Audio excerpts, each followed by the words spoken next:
पिछले एपिसोड में तांग्स और उसके सभी फ्रेंड्स ने अपना पहला टेस्ट कंप्लीट कर लिया था।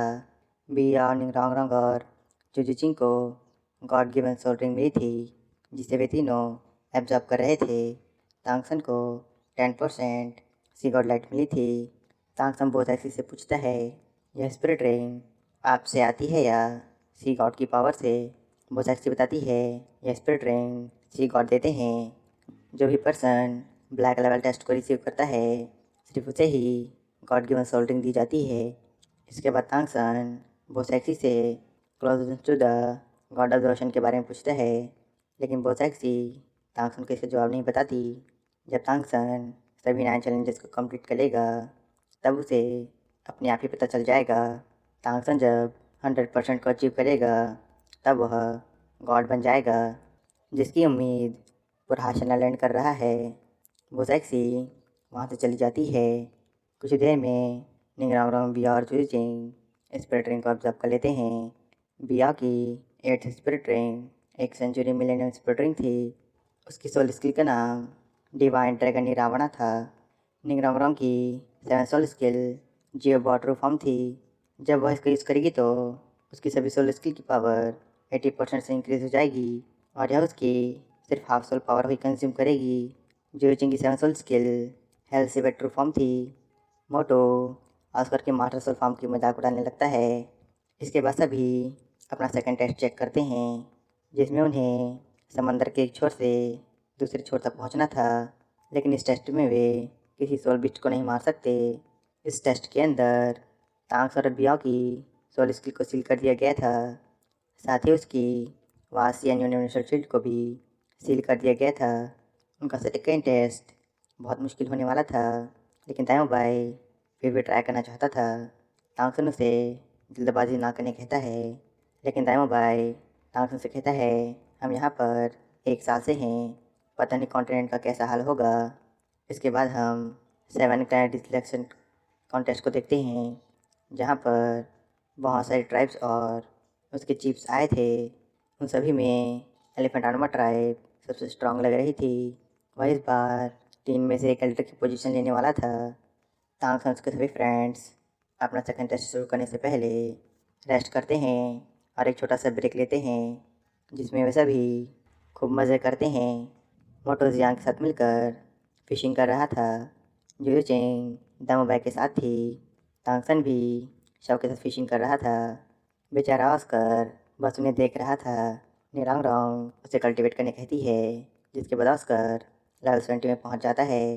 बोसैक्सी उसे गॉड गिवन सोल रिंग देती है, जिसे ऑस्कर एब्जॉर्ब कर लेता है। ऑस्कर निंगरोंग के साथ मीठी मीठी बातें कर रहा था। दामोबाई ऑस्कर को इशारा करता है, जिसके बाद ऑस्कर भी दामोबाई की फीलिंग को समझ जाता है और दामोबाई की तारीफ़ों के पुल बांधने लगता है। दामोबाई भी जुजिंग के साथ मीठी मीठी बातें करने लगता है। मोटो को उनसे जलन हो रही थी, इसलिए वह उन्हें शेमलेस कहने लगता है। जियांग को मोटो पर गुस्सा आता है। वह मोटो के कान पकड़ लेती है और उसकी क्लास लगाने लगती है। इसके बाद वे इसी तरह से हंसी मजाक करने लगते हैं। वे निंगरोंग को रेफरी बनाकर फाइट करने लगते हैं।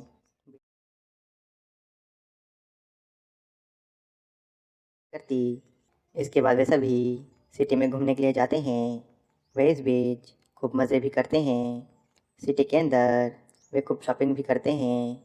वे सभी इस बीच बहुत खुश नज़र आते हैं। चीहुआ ने सारे बैग्स फैंग शोतियन को पकड़ा दिए थे। उन सभी ने अब इनफ ब्रेक ले लिया था, इसलिए अब वे अपना सेकंड टेस्ट कंप्लीट करने के लिए रेडी हो जाते हैं। इधर मार्शल हॉल के अंदर 7 मेजर क्लैरिटी सिलेक्शन का कॉन्टेस्ट शुरू ही हो गया था, जहाँ पर एलिफेंट आर्मा tribe, secret dragon tribe, hornet tribe, Windsor tribe, black tiger tribe, stonebook tribe और फायर पैंथर ट्राइब आ गए थे। उनके साथ और भी छोटी छोटी क्लैंस आई थी, लेकिन मार्शल हॉल ने सबके बाप हाउतेन ट्राइब को तो बुलाया ही नहीं था, इसलिए इस कॉन्टेस्ट को करने का कोई मतलब ही नहीं बनता। डायरेक्टली सभी ट्राइब्स को अपने एंटर कर लेना चाहिए था। इसके बाद हम तांगसन के फ्रेंड्स को देखते हैं। वे सभी अपना सेकंड टेस्ट कंप्लीट करने के लिए टेस्ट वाली जगह पर पहुंच जाते हैं। तांगसन ओशन में जाकर चेक करता है। ओशन के अंदर तांगसन सांस नहीं ले सकता था, इसलिए वह अपनी ब्लू स्वार्ड डोमेन का यूज़ करता है। तांगसन के ऊपर बहुत सारे फिश अटैक कर देती हैं। तांगसन हाउस एंड एक्सट्रीम के शॉक फॉर्म को यूज़ करके उन सभी को दिन में तारे दिखा देता है। तभी तांगसन की तरफ एक बहुत बड़ा सोल बीस्ट आने लगता है। तांगसन को इस बारे में पता नहीं था, वह ओशन को डिस्कवर कर रहा था। तभी अचानक वह सोल बीस्ट तांगसन पर अटैक कर देता है। तांगसन उसे क्लियरली देख भी नहीं पाया था। वह बीस्ट तांगसन को ओशन के बाहर कर देती है। तांगसन सीधे चट्टान में घुस जाता है। तांगसन उस बीस्ट को क्लियरली देख भी नहीं पाया था। उसके फ्रेंड्स बताते हैं वह बीस्ट असल में एक वाइट शार्क थी। तांगसन कहता है वह कोई नॉर्मल वाइट शार्क नहीं होगी, वह बहुत ज़्यादा स्ट्रॉन्ग थी। वह कहता है कहीं वह डबल वाइट शार्क किंग तो नहीं। सभी हैरान रह जाते हैं। तांगसन कहता है लेकिन उसकी इंटेंशन हमें मारने का नहीं था, वह बस हमें ओशन को पार करने से रोक रहा है।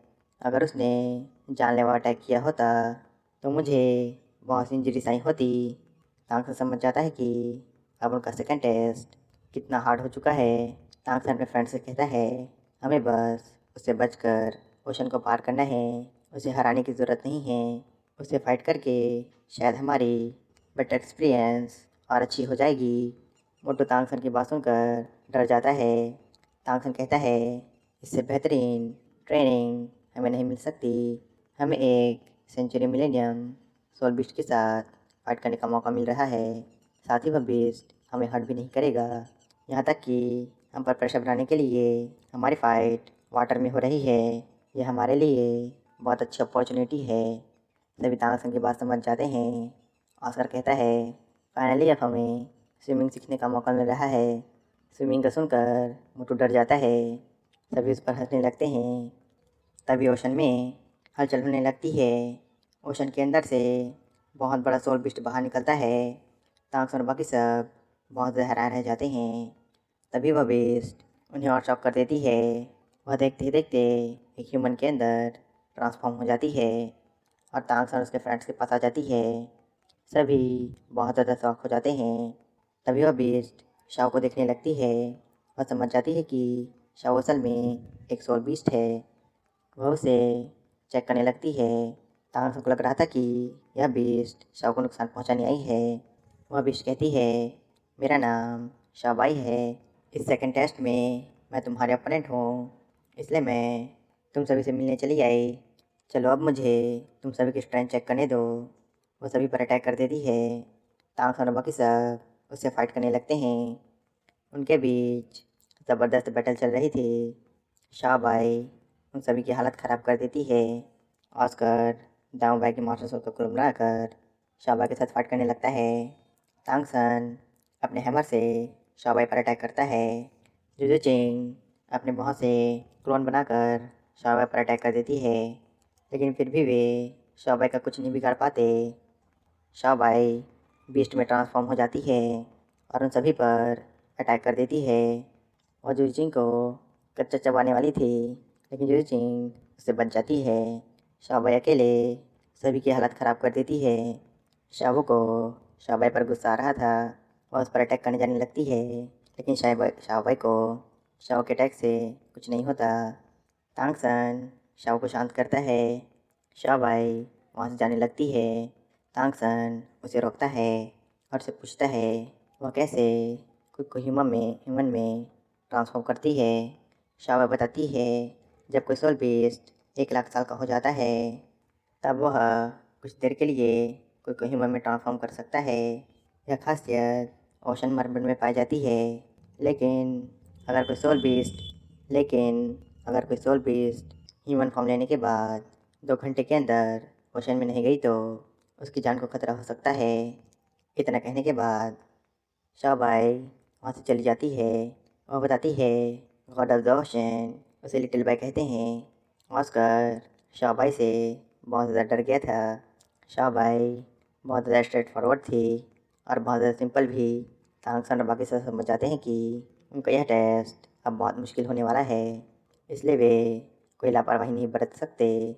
तांगसन मोटू को जल्दी से जल्दी लेवल 70 में ब्रेक थ्रू करने कहता है।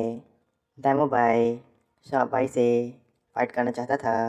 सभी को एक सेंचुरी मिलियन सोल्बिस्ट के रूप में ट्रेनिंग पार्टनर मिल गया था। तांगसन कहता है, हमारे पास बहुत कम समय बचा है। 7 मेजर ग्रैंड डिसेक्ट करने के बाद मार्शल सोल हॉल और ज़्यादा पावरफुल हो जाएगा, जिसके बाद उसे काउंटर करना बहुत मुश्किल होगा।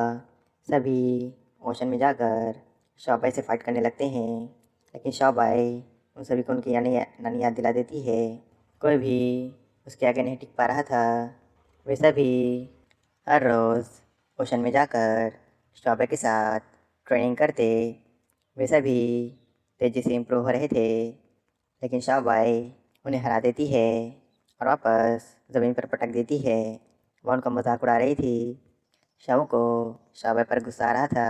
वह उससे फाइट करने लगती है, लेकिन शाहबाई शाहू को आसानी से संभाल रही थी। इसी हंसी मजाक के साथ यह दिन भी बीत जाता है। रात में सभी सी हॉर्स बेचकर सो रहे थे। शाहू तांगसन की गोद में सो रही थी। शाहबाई तांगसन से शाहू के बारे में पूछती है। तांगसन बताता है, डेकेड मिलेनियम जनसिंकिंग की वजह से शाहू तेजी से रिकवर हो रही है। जब वह एक ग्रैंड सॉलन मास्टर बन जाएगा, तब वह एंशिएंट बीट के निधन का यूज़ करके शाहू को रिवाइव करेगा।